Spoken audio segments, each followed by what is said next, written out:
大家好，欢迎收看《形影不离》。1953年，新西兰人埃德蒙·希拉里与他的向导夏尔巴人丹宁诺尔盖完成了人类历史上首次登顶珠峰的壮举。如今，随着商业登山活动的快速发展，每年都有数百名游客尝试去攀登世界第一高峰。但攀登高峰其实并不是一件简单的登山旅行，其门槛至少要几十万人民币，而且并不保证能100%登顶。可以说，这首先是一个烧钱的游戏。为什么登一次珠峰要花费这么多钱呢？因为登顶珠峰的背后需要一支强大的专业保障团队的支撑。在国内，几十名西藏登山学校的学生在每年春天的登山季，要在客户登山之前先去珠峰探路铺路，运送物资，搭建各级营地。还有一些学生作为向导陪客户一起登山。相对于中国的珠峰北坡，位于尼泊尔珠峰南坡似乎难度稍小一些，但每一位登山者的花费也至少要几万美金。尼泊尔有很多的商业登山公司，世界各地的游客更多的汇聚在这里，因此也会引发出攀登珠峰最致命的问题——交通拥堵。要知道，在氧含量只有30%、气温零下几十度的雪山陡坡上，抓着绳子一动不动排队1-2个小时，会是多么的残忍。通常登顶珠峰有一个2点钟规则，即是务必要在下午2点前完成登顶并下撤，所以冲顶的队伍都是在凌晨出发。目前为了更安全，人们一致认为，如果上午11点无法登顶，就必须要返回，因为70%的登山事故都是在下山时发生的。2012年5月19日这一天，同时有4名游客在登顶后的下撤途中遇难，其中加拿大女游客施瑞亚的故事似乎更发人深省。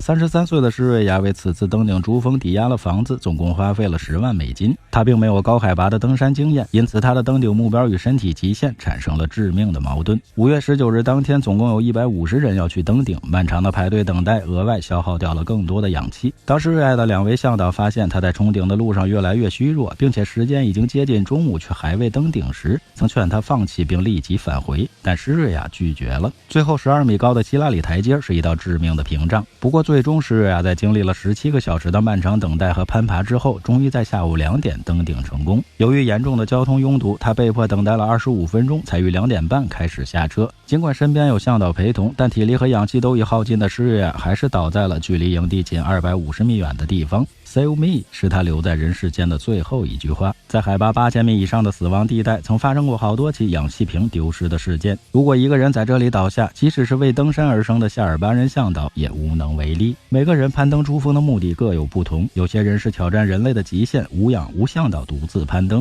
有些人则是挑战自己的极限，登上珠峰也许可以炫耀一生。但作为西藏登山学校的学生和尼泊尔夏尔巴人来说，登顶珠峰是他们的工作，更是生活的一部分。2014年，昆布冰川大雪崩导致15名夏尔巴人遇难。2015年，尼泊尔大地震更是增大了攀登珠峰的难度。随着全球气候变暖，攀登珠峰变得越来越危险。即使有一天你可能成功登顶珠峰，但一定不要忘记与你形影不离的向导和那些为你铺路、运物资、搭帐篷和做饭的人。有记者曾问希拉里，1953年第一个登顶珠峰的人到底是谁？他没有回答，只是与他的向导相视一笑。来自旅行长一点姿势，有什么问题请留言，欢转发点个赞。最后别忘了下期内容更精彩，我们形影不离。